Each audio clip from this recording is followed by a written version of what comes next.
Well, are we all met? Pat, and here's a marvelous convenient place for our rehearsal. This green plot shall be our stage, this hawthorn brake our tiring house, and we will do it in action as we do it before the Duke. Peterkins.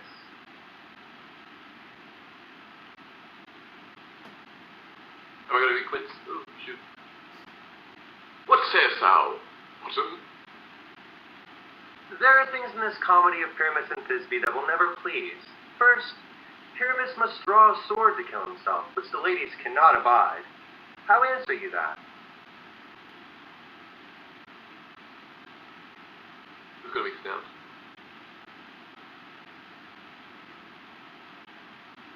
Oh, shoot. Fired up. We are working the polosphere.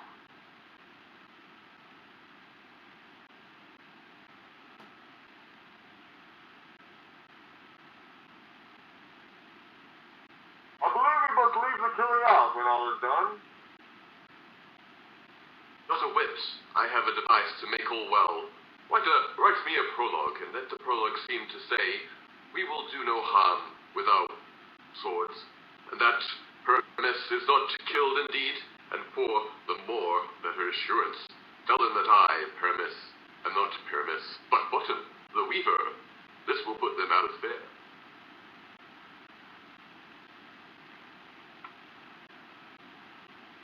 Well, we will then have such a prologue, and it shall be written in 8 and 6. No, make it 2 more. Let it be written in 8 and 8. Will not the ladies be afraid of the lion?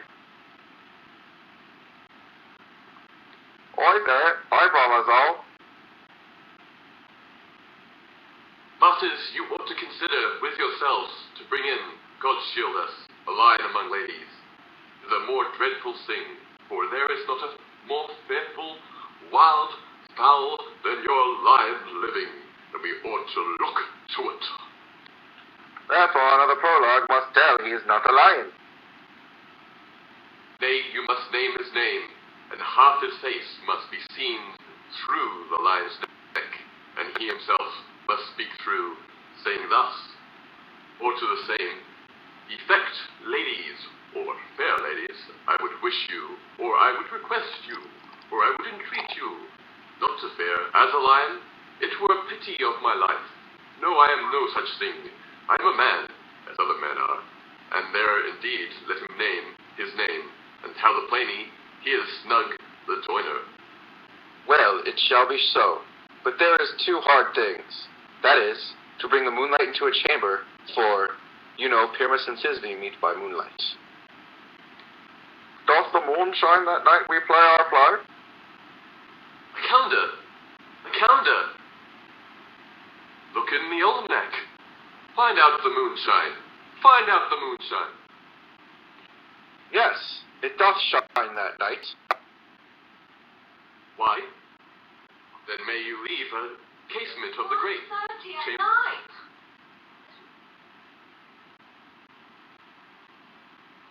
Oh, aye, or else one must come in with a bush of thorns and a lanthorn, and say he come to disfigure, or to present, the person of moonshine. Then, there is another thing. We must have a wall in the great chamber, for Pyramus and Thisbe, says the story, did talk through the chink of a wall. You can never bring in a wall. What say you, Bottom?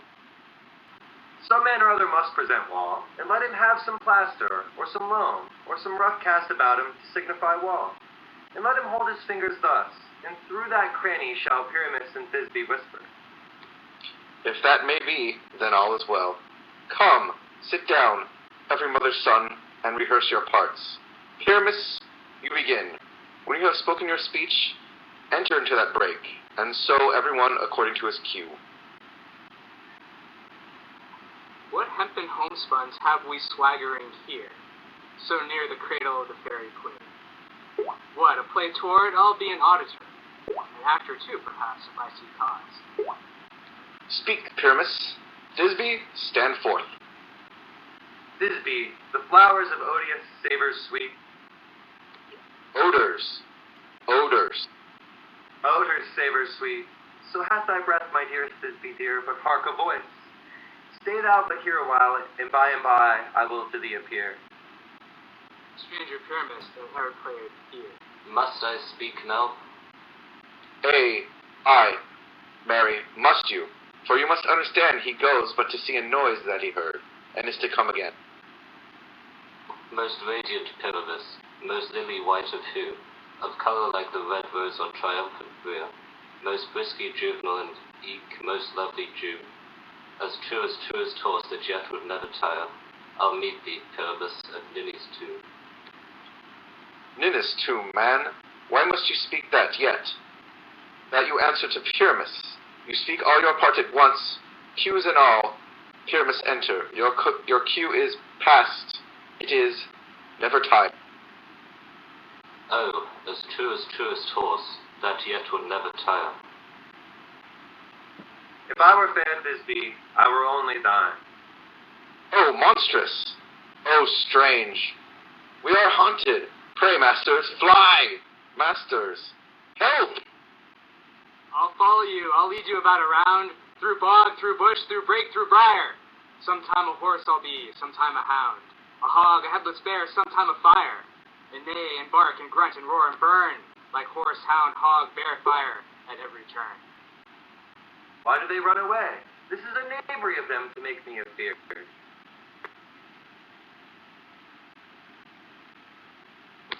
Oh, Bottom, thou art changed. What do I see on thee? What do you see? You see an asset of your own, do you? Bless thee, Bottom, bless thee. Thou art translated. I see their knavery. This is to make an ass of me, to frighten me if they could. But I will not stir from this place, do what they can. I will walk up and down here, and I will sing, that they shall hear I am not afraid. The also cock so black a few, with orange tawny bill, the throstle with his notes so true, the wren with little quill. What angel wakes me from my flowery bed? The speech, the sparrow, and the lark, the plain song cuckoo gray. There's no full many a man doth mark, and dares not answer nay. For indeed, who would set his wit to so foolish a bird? Who would give a bird the lie, though he cry, and cuckoo never so? I pray thee, gentle mortal, sing again. Mine ear is much enamored of thy note. So is mine eye enthralled by thy shape. And thy fair virtues force perforce doth move me, on the first view to say, to swear, I love thee. Methinks you should have little reason for that. And yet, to say the truth, reason and love keep little company together nowadays. The more the pity that some honest neighbors will not make them friends. Nay, I can gleek upon occasion. Thou art as wise as thou art beautiful. Not so, neither. But if I had wit enough to get out of this wood, I have enough to serve mine own turn. Out of this wood do not desire to go. Thou shalt remain here, whether thou wilt or no. I am a spirit of no common race. The summer still doth tend upon my state, and I do love thee. Therefore, go with me. I'll give thee fairies to attend on thee, and they shall fetch thee jewels from the deep, and sing while thou on pressed flowers dost sleep. And I will purge thy mortal grossness so, that thou shalt like an airy spirit go. Peace blossom, cobweb, moth.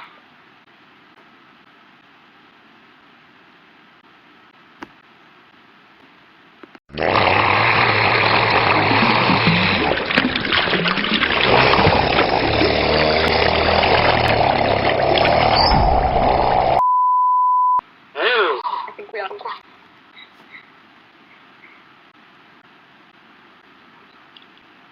I cry your worship's mercy heartily. I beseech your worship's name.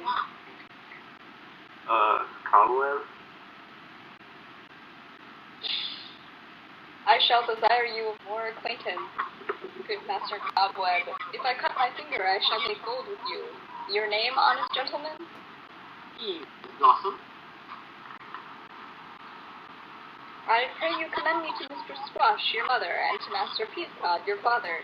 Good Master Peasblossom, I shall desire you of more acquaintance too. Your name, I beseech you, sir. Sweeps every little flower, lamenting some enforced chastity. Tie up my lover's tongue. Bring him to heaven.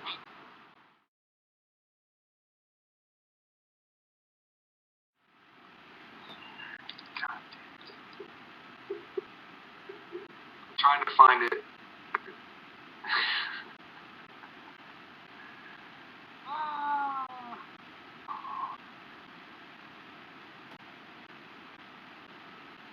John, they're linking to it in the chat.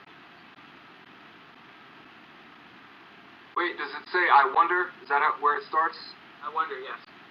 Okay. Give me a minute. What's my motivation? You're over on. I wonder if Titania be awaked. Then, what it was that next came in her eye, which she must dote on in extremity. You enter. Here comes my messenger. How now, mad spirit? What night rule now about this haunted grove? My mistress with the monster is in love. Near to her close and consecrated bower, while she was in her dull and sleeping hour, a crew of patches, rude mechanicals, that worked for bread upon Athenian stalls, were met together to rehearse a play, intended for great Theseus' nuptial day. The shallowest thick-skin of that barren sort who Pyramus presented in their sport, forsook his scene and entered in a break. When I did him at his disadvantage take, and acid Noel I fixed upon his head. Anon his Thisbe must be answered, and forth by mimic comes. When they him spy as wild geese that creeping fowler eye, or russet-pated chows, many in sort, rising and calling at the gun's report, sever themselves and madly sweep the sky, so at his sight away his fellows fly. And at our stamp here o'er and o'er one falls, he murder cries and help from Athens calls. Their sense thus weak, lost with their fears, thus strong, made senseless things begin to do them wrong. For briars and thorns at their apparel snatch, some sleeves, some hats, from yielders all things catch. I led them on in this distracted fear, and left sweet Pyramus translated there. When in that moment so it came to pass, Titania waked, and straightway loved an ass. This falls out better than I could devise. But hast thou yet latched with the Athenian's eyes, with the love juice, as I did bid thee do? I took him sleeping. That is finished too. And the Athenian woman by his side, that when he waked, of force she must be I. Stand close. This is the same Hipinion. This is the woman, but not the man. Oh, why you rebuke him that loves you so? Lay breath so bitter on your bitter foe? Now I but chide, but I should use thee worse, for thou, I fear, hast given me cause to curse. If thou hast slain Lysander in his sleep, being over shoes in blood, plunge in the deep, and kill me too. The sun was not so true unto the day as he to me. Would he have stolen away from sleeping Hermia? I'll believe as soon this whole earth may be bored, and that the moon may through the center creep, and so displease her brother's noontide with antipathies. It cannot be but thou hast murdered him, so should a murderer look, so dead, so grim. So should the murdered look, and so should I, pierce through the heart with your stern cruelty? Yet you, the murderer, look as bright, as clear, as yonder Venus in her glimmering sphere. What's this to my Lysander? Where is he? Our good Demetrius, wilt thou give him to me? I'd rather give his carcass to my hound. Out, dog, out, cur, thou drivest me past the bounds of maiden's patience. Hast thou slain him then? Thenceforth be never numbered among men. But once tell true, even for my sake. Durst thou have looked upon him being awake? And hast thou killed him sleeping? O brave touch! Could not a worm, an adder, do so much? An adder did it, but with doubler tongue than thine, thou serpent, never adder stung. You spend your passion on a misprized mood. I'm not guilty of Lysander's blood, nor is he dead, for aught that I can tell. I pray thee, tell me then that he is well. And if I could, what should I get there for? Privilege never to more, and from the hated see me no more, whether he be dead or no. There is no following her in this fierce Spain. Here therefore for a while I will remain. So sorrow's heaviness doth heavier grow, for debt that bankrupt sleep doth sorrow owe, which now in some slight measure will pay, if for his tender here I make some say.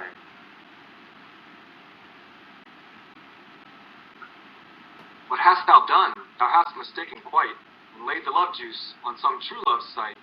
Of thy misprison must perforce ensure some true love turn, and not a false turn true. Then Phaedo rules that one man holding troth, a million fail from founding oath on oath.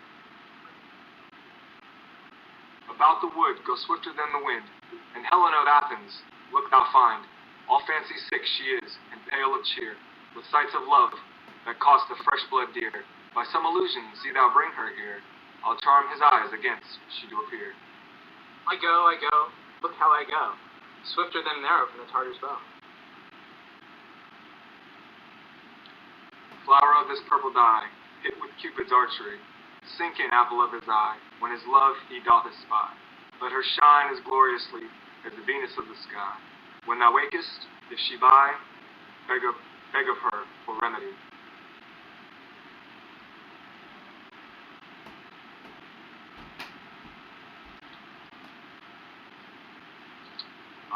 Captain of our fairy band, Helena is here at hand, and the youth mistook by me, pleading for a lover's speed.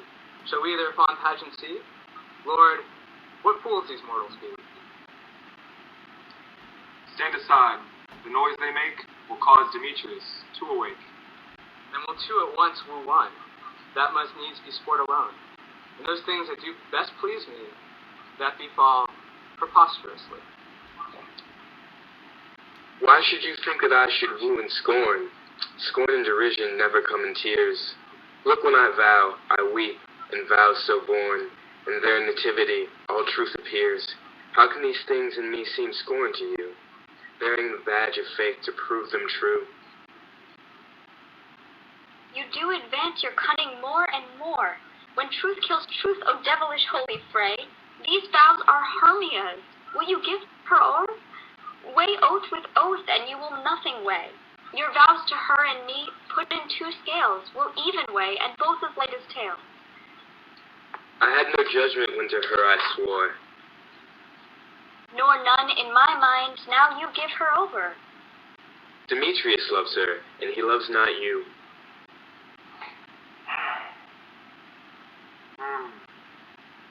Oh, Helena, goddess, nymph, perfect, divine, to what, my love, shall I compare thine eye? Crystal is muddy, oh, how ripened show thy lips, those kissing cherries tempting grow. That pure congealed white high snow, band with the eastern wind, turns to a crow when thou holdst up thy hand. Oh, let me kiss this princess of pure white, this seal of bliss. Oh, spite! Oh, hell! I see you all are bent to sit against me for your merriment.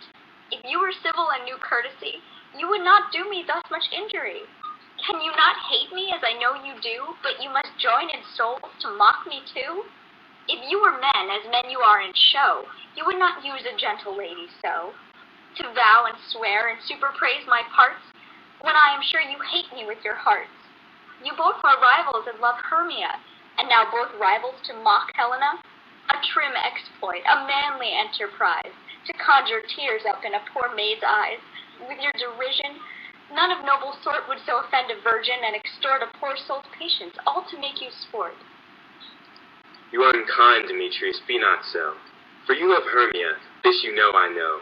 And here with all goodwill, with all my heart, in Hermia's love, I yield you up to my part. And yours of Helena to me bequeath, whom I do love, and will do to my death. Never did mockers waste more idle breath. Lysander, keep thy Hermia, I will none. If ever I loved her, all thy love is gone. My heart to her but is guest-wise sojourned, and now to Helen it is home returned, there to remain. Oh, it is not so. Disparage not the fate thou dost not know, lest to thy peril thy bear dear. Look where thy love comes, yonder is thy dear. Dark night that from the eye his function takes, the ear more quick his apprehension makes, wherein it doth impair the seeing sense, it pays the hearing double recompense. Thou art not by mine eye, Lysander, found, mine ear, I think it, brought me to thy sound, but why unkindly didst thou leave me so? Why should he stay, whom love doth press to go?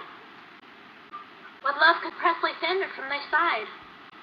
Lysander's love, that would not let him bide, fair Helena, who more englides the night than all yon Furios and eyes of light. Why seekest thou me? Could not this make thee know? The hate I bear thee made me leave thee so. Speak not as you think. It cannot be. Lo, She is one of this. Lo, she is one of this confederacy. Now I perceive they have conjoined all three to fashion this false sport in spite of me. Injurious Hermia, most ungrateful maid, have you conspired? Have you with these contrived to bait me with this foul derision? Is all the counsel that we two have shared, the sisters' vows, the hours we have spent, when we have chid this hasty-footed time for parting us? Oh, is all forgot? All school-days friendship, childhood innocence? We, Hermia, like two artificial gods, have with our needles created both one flower, both on one sampler, sitting on one cushion, both warbling of one song, both in one key, as if our hands, our sides, voices, and minds had been incorporate. So we grew together, like to a double cherry, seeming parted, but yet a union in partition. Two lovely berries molded on one stem, so with two seeming bodies, but one heart. Two of the first, like coats in heraldry, due but to one and crowned with one crest. And will you rent our ancient love asunder, to join with men in scorning your poor friend? It is not friendly, 'tis not maidenly. Our sex, as well as I, may chide you for it, though I alone do feel the injury. I am amazed at your passionate words. I scorn you not. It seems that you scorn me. Have you not set Lysander as in scorn to follow me and praise my eyes and face? And made your other love, Demetrius, who even but now did spurn me with his foot, to call me goddess, nymph, divine and rare, precious, celestial? Wherefore speaks he this to her he hates? And wherefore doth Lysander deny your love, so rich within his soul, and tender me, forsooth, affection, but by your setting on, by your consent? Would though I be not so in grace as you, so hung upon with love, so fortunate, but miserable most, to love unloved. This you should pity rather than despise. I understand not what you mean by this. I do. Perceiver, counterfeit sad looks, make mouths upon me when I turn my back, wink at each other, hold the sweet jest up. This sport well carried shall be chronicled. If you have any pity, grace, or manners, you would not make me such an argument. But fare ye well. 'Tis partly mine own fault, which death or absence soon shall remedy. Stay, gentle Helena. Hear my excuse. My love, my life, my soul, fair Helena. Oh, excellent. Sweet, do not scorn her so. If she cannot entreat, I can compel. Thou canst compel no more than she entreat. Thy threats have no more strength than her weak prayers. Helen, I love thee. By my life, I do. I swear by that which I lose for thee, to prove him false that says I love thee not. I say I love thee more than he can do. If thou say so, withdraw and prove it too. Quick, come. Lysander, where to tends all this? I don't know when the Ethiop is. Away, you Ethiop. No, he'll seem to break loose. Take on as you would follow. But yet, come not. You are a tame man. Go. Hang off, thou cat, thou burr, vile thing. Let loose, or I will shake thee from me like a serpent. Why are you grown so rude? What change is this? Sweet love. Thy love? Out, tawny, tartar, out. Out, loathed medicine, O hated poison, hence. Do you not jest? Yes, Zeus, and so do you. Demetrius, I will keep my word with thee. I would have had your bond, for I perceive a weak bond holds you. I'll not trust your word. What? Should I hurt her, strike her, kill her dead? Although I hate her, I'll not harm her so. What, can you do me greater harm than hate? Hate me? Wherefore? Oh me, what news, my love? Am I not Hermia? Are not you Lysander? I am as fair now as I was erewhile. Since night you loved me, yet since night you left me. Why, then you left me. Oh, the God forbid! In earnest, shall I say? I, by my life, and never did desire to see thee more. Therefore be out of hope, of question, of doubt. Be certain, nothing truer, 'tis no jest, that I do hate thee and love Helena. Oh me, you juggler, you canker blossom, you thief of love! What, have you come by night and stolen my love's heart from him? Fine, in faith. Have you no mind? touch of bashfulness? What, will you tear impatient answers from my gentle tongue? Fie, fie, you counterfeit, you puppet, you! Puppet? Why so? Aye, that way goes the game. Now I perceive that she hath made compare between our statures. She hath urged her height, and with her personage, her tall personage, her height, forsooth, she had prevailed with him. And are you grown so high in esteem, because I am so dwarfish and so low? How low am I, thou painted maypole? Speak. How low am I? I am not yet so low, but that my nails can reach unto thine eyes. I pray you, though you mock me, gentlemen, let her not hurt me. I was never cursed. I have no gift at all in shrewishness. I am a right maid for my cowardice. Let her not strike me. You perhaps may think, because she is something lower than myself, that I can match her. Lower! Hark again. Good Hermia, do not be so bitter with me. I evermore did love you, Hermia.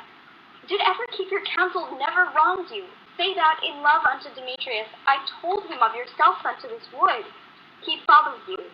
For love I followed him. But he hath chid me hence and threatened me to strike me, spurn me, nay, to kill me too. And now, so you will let me quiet go, to Athens will I bear my folly back, and follow you no further. Let me go. You see how simple and how fond I am. Why get you gone? Who is it that hinders you? A foolish heart that I leave here behind. What, with Lysander? Demetrius. Be not afraid. She shall not harm thee, Helena. No, sir, she shall not, though you take her part. Oh, when she's angry, she is keen and shrewd. She was a vixen when she went to school, and though she be but little, she is fierce. Little again, nothing but low and little. Why will you suffer her to flout me thus? Let me come to her. Get you gone, dwarf, you minimus of hindering knot-grass maid, you bead, you acorn. You are too officious in her behalf that scorns your services. Let her alone, speak not of Helena. Take not her part, for if thou dost intend never so little show of love to her, thou shalt obey it. Now she holds me not. Now follow, if thou durst to try whose right of thine or mine is most in Helena. Follow, nay, I'll go with thee, cheek by jowl. You, mistress, all this coil is long of you. Nay, go not back. I will not trust you, nor longer stay in your cursed company. Your hands and mine are quicker for a fray. My legs are longer, though, to run away. I'm amazed, and know not what to say.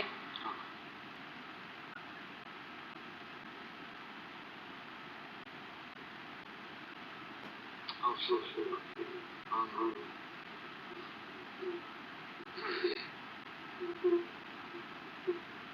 This is thy negligence, still thou. Or else commits thy knaveries willfully. Believe me, King of Shadows, I mistook. Did not you tell me I should know the man by the Athenian garment he had on? And so far blameless proves my enterprise, that I have knighted an Athenian's eyes. And so far I'm glad it did sort, as this, their jangling I esteem the sport. Thou seest these lovers seek a place to fight. I therefore, Robin, overcast the night. The starry welkin cover thou anon, its drooping fog as black as Acheron. And lead these testy rivals so astray, and so come not within another's way. Like to Lysander, sometime frame thy tongue. Then stir Demetrius up with bitter wrong. And sometimes rail thou like Demetrius. From each other look thou lead them thus, till o'er their brows death counterfeiting sleep, with leaden legs and batty wings doth creep. Then crush this herb into Lysander's eye, whose liquor hath this virtuous property, to take from thence all error with his might, and make his eyeballs roll with wonted sight. When they next awake, all this derision shall see them a dream and fruitless vision. And back to Athens shall the lovers wend, with league whose date till death shall never end. Whiles I did in this affair do thee employ, I'll to my queen and beg her Indian boy. And when I will her charmed eye release, then from monsters you and all things shall be peace. My fairy lord, this must be done with haste, for night's swift dragons cut the clouds full fast, and yonder shines Aurora's harbinger, the at whose approach ghosts, wandering here and there, troop home to churchyards, damned spirits all, that in crossways and floods have burial. Already to their wormy beds are gone, for fear lest day should look their shames upon. They willfully themselves exile from light, must for eye consort with black-browed night. But we are spirits of another sort.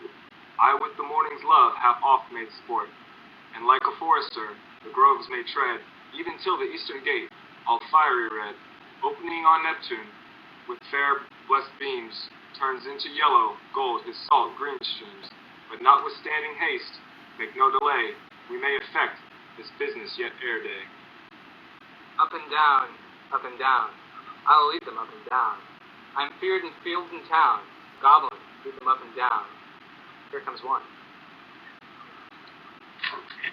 Where art thou, proud Demetrius? Speak thou now. Here, villain, drawn and ready, where art thou? I will be with thee straight. Follow me then, underground.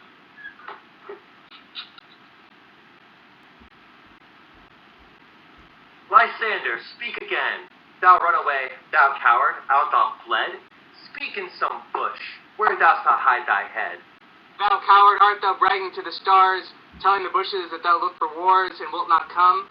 Come, recreant, come, thou child, I'll whip thee with a rod, he is defiled, that draws a sword on thee. Yeah, art thou there? Follow my voice, we'll try no manhood here.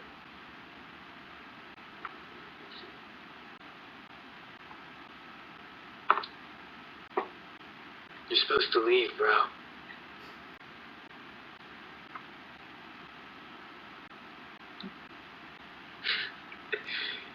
He goes before me and still dares me on.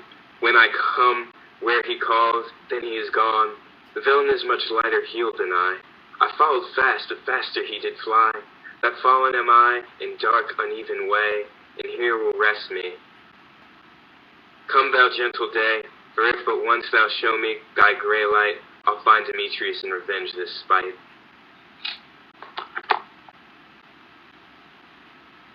Ho, ho, ho! Coward, why comest thou not?